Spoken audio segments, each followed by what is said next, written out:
Hello, everybody. Welcome to the Global Inclusive Growth Summit. If COVID has taught us anything, it is that we are deeply interconnected, that our well-being is inextricably linked with the health and well-being of all. So when people thrive, companies, communities, economies, we all thrive. And that is the simple truth that underpins the goal of inclusive growth. What makes it all possible is the lens through which we view our responsibility to the world. And for me, that lens is triangular. And on one side is the issue of one versus many. This is about inclusivity in all its forms and colors: gender, racial, sexual orientation, socioeconomic status, all that. It's the question of how we are using our tools, our platforms, to level the playing field, to embrace the diversity that makes us stronger and find ways to benefit everybody. And on the other side of the triangle, there's humanity versus nature. And that is really about addressing ecological issues and the existential threat of climate change. That presents us with the question of how we organize and operationalize our systems to work with nature, not against it. And at the foundation of the triangle, keeping those heavy sides from toppling down, is the balance between short-term and long-term. It's about the need to stop applying short-term solutions to what are inherently long-term problems, but rather set a course for the long term with short-term wins being delivered every step of the way. And Mastercard's own journey is guided by this triangle of considerations and on a bedrock of a sense of decency. We're always looking at what's the right thing to do right now for the right reasons and in the right way. And every single time, the answer is to have our hands at the backs of those around us.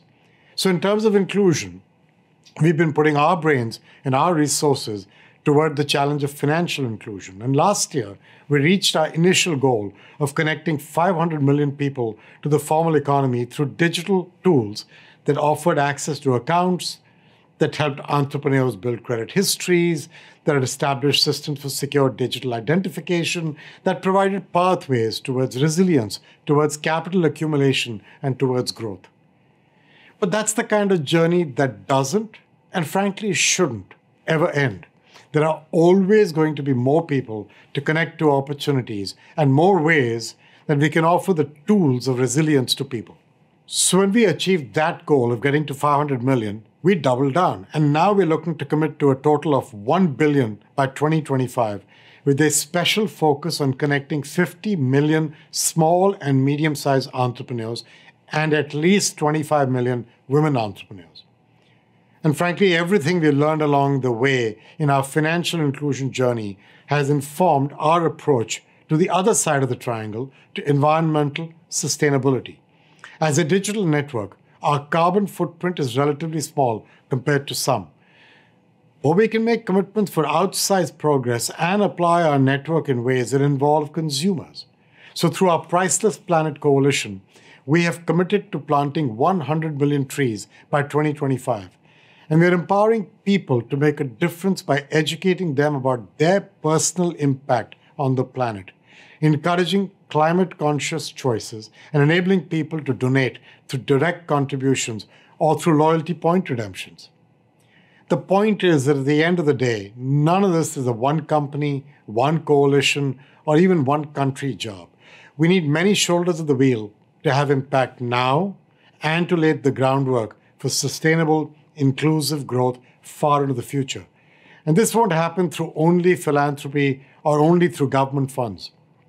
We need the capabilities, the technologies, the ingenuity, the capital, the people, the innovation of private companies. When we combine the complementary strengths of the public and private sectors, commitments become plans, and most importantly, plans become action. When everybody comes to the party, we can give people a lift. We can expand the middle class. We can help them thrive. We can help them grow, all by giving them a level playing field.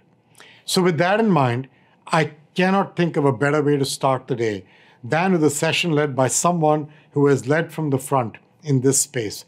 I have studied his leadership since becoming part of the very first Clinton Global Initiative, where he cajoled, he encouraged, he convinced people of all stripes to come together, but most importantly, to take concrete action, make commitments, and then deliver against them to make things better.